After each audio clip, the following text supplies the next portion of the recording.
My name is Barbara, and I am 31 years old. I was standing at the head of a private dining room I'd reserved and paid for when my boyfriend raised his champagne glass. The candles were already lit on the cake in front of me, the kind with gold lettering and 3 layers, because I'd decided if I was turning 31, I was doing it properly. Colleagues from work sat along one side of the table, a few close friends, his sister. The restaurant staff hovered near the door, waiting for the toast to end so they could serve dessert. He smiled the way he always did when he wanted attention, confident, relaxed, practiced. "To Barbara," he said, voice carrying easily across the white tablecloths and flickering candles. "We've been together 3 years now." A few people smiled. Someone nodded. I met his eyes, expecting something warm, something private. "But if I'm being honest," he continued, "she's not my future. She's more like a phase I'm growing out of." The room fractured into awkward laughter. Not everyone laughed. Some people looked down at their plates. Others glanced at me, searching my face, waiting to see if this was some kind of inside joke they didn't understand. I smiled. I leaned forward and blew out the candles. Applause followed, louder than the laughter, a collective relief that the moment had passed. He set his glass down, still grinning, like he'd delivered the line of the night. I cut the cake I'd paid $300 for, handed out slices, made small talk about a project I was leading at work. My colleague Beverly caught my eye from across the room. He didn't laugh. He looked concerned. I felt calm, clear, lighter than I had in months, because the toast wasn't the betrayal. It was just the first time he said it out loud. If you'd asked me before that night how we looked as a couple, I would have said solid, stable. The kind of relationship people assume is headed somewhere permanent. We met 3 years earlier through mutual friends at a rooftop gathering downtown. He was charming in that effortless way, quick with jokes, attentive without trying too hard. He worked in wellness marketing, bounced between projects, talked about launching something of his own someday. I worked long hours as a senior analyst, paid my bills on time, planned my future in spreadsheets. We started dating a week later. The first 6 months were easy. He'd come over after work, cook with groceries I bought, talk about ideas for his brand like they were already half-built. I didn't mind covering expenses. I made good money. He was ambitious. It felt like partnership. He talked about growth, about timing, about how not everyone's path is linear. I believed him because believing him felt generous, and generosity made me feel like the better version of myself. Small things crept in slowly, comments he'd make without realizing they stuck. He'd talk about an ex-girlfriend who almost proposed to him, but wasn't financially stable enough. He'd compare me to friends' partners, saying things like, "Well, Barbara is at least reliable." Reliable. Like I was a savings account, not a person. When I suggested we make things official and move in together properly, he'd smile and say, "Let's not rush labels. Let's enjoy the now." By the end of year 1, I was paying his half of the rent, not because he couldn't afford it, but because his company wanted him to take unpaid training courses. He framed it like an investment in his future. I transferred $1,500 every month. He thanked me with kisses and promises that it was temporary. Year 2 brought more. His car needed repairs. $1,000. His insurance spiked. His student loans needed restructuring. Then his sister's destination wedding came up, and he didn't want to go alone. I paid for both our flights and the resort stay. $12,000 for that week. He posted photos of us on the beach with captions about gratitude. In private, he joked to friends that I was a safe bet. I didn't hear that until later. His phone habits changed. He angled the screen away. Took calls in the bathroom. Once I asked who he was texting at 2 in the morning. He laughed it off, said it was his sister. The next morning, while he showered, I saw a notification flash. A name I didn't recognize. The message started with, "Last night was fun." I didn't confront him. I filed it away. A crack in the story I was being told. By year 3, I was exhausted. I added it up once. Rent support, vacations, repairs, dinners, gifts, $73,000. I stayed anyway because leaving felt harder than continuing, because I kept thinking the next month would be different. Then my birthday came around, and I decided to make it a proper celebration. I booked a private room at a restaurant I loved, invited 15 people, ordered a custom cake, paid for an open bar. He helped me pick the menu. He even suggested the champagne toast. 3 weeks before the party, he started acting different. Not distant, more performative. He'd post photos of us with captions like my rock, but in person, he scrolled through his phone while I talked. One night, I came home early and found him on the couch video calling someone. He ended the call the second he saw me, said it was a client asking about sessions. His face was flushed. He wouldn't look at me. When I asked, he told me not everyone worked 9 to 5 like I did. 2 weeks before my birthday, we went to dinner with Beverly, a colleague I respected, and Beverly's partner. He spent the whole meal making passive digs. When Beverly talked about a project, he said it must be nice to sit at a desk all day. When Beverly complimented his outfit, he said he actually had to put effort into how he looked for work. I asked him about it later. He said Beverly was into me. I didn't argue. It didn't matter. I was with him. I'd built my life around him. The week of my birthday, he asked if I'd invited Beverly. When I said yes, he told me not to spend the whole night talking to him.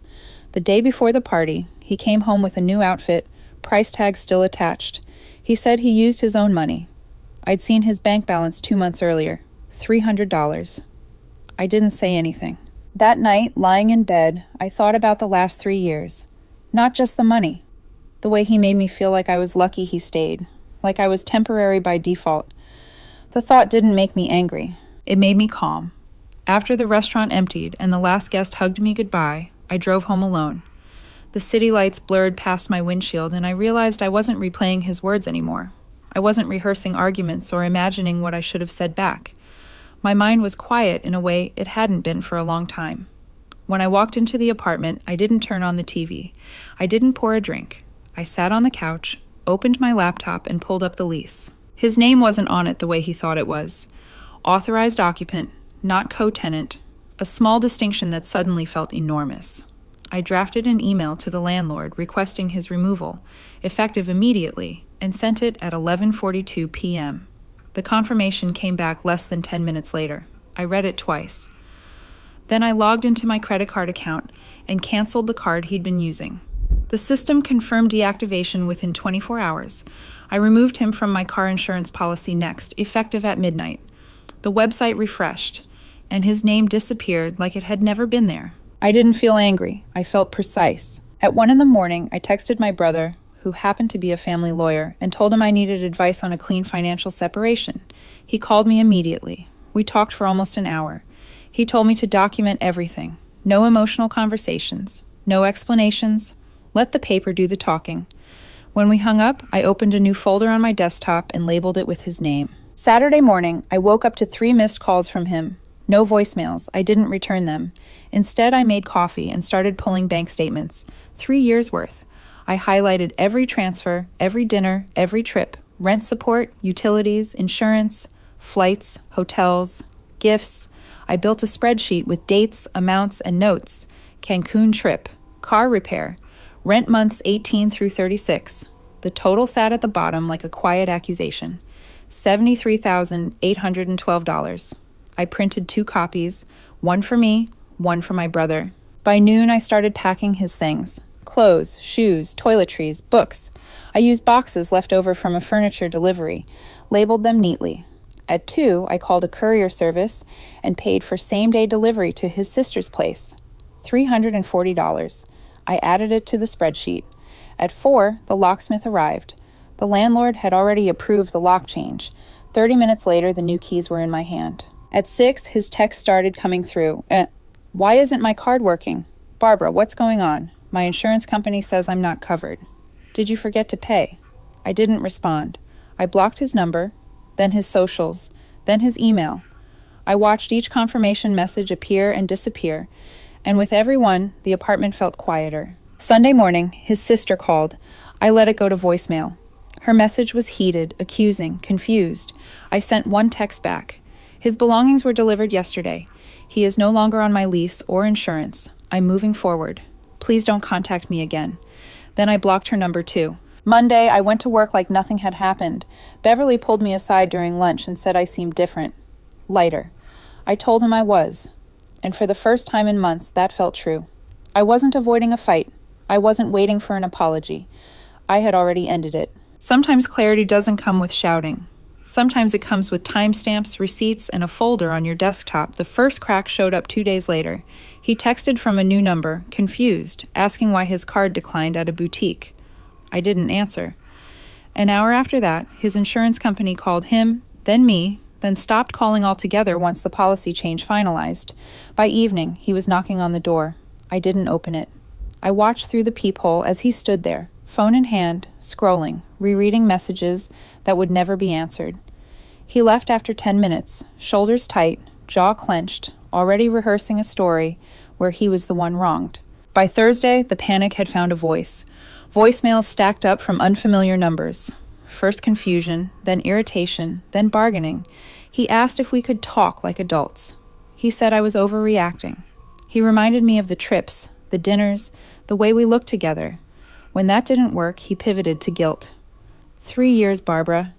You don't just disappear. I didn't disappear. I exited. His sister tried again, this time calmer, suggesting mediation, coffee, closure.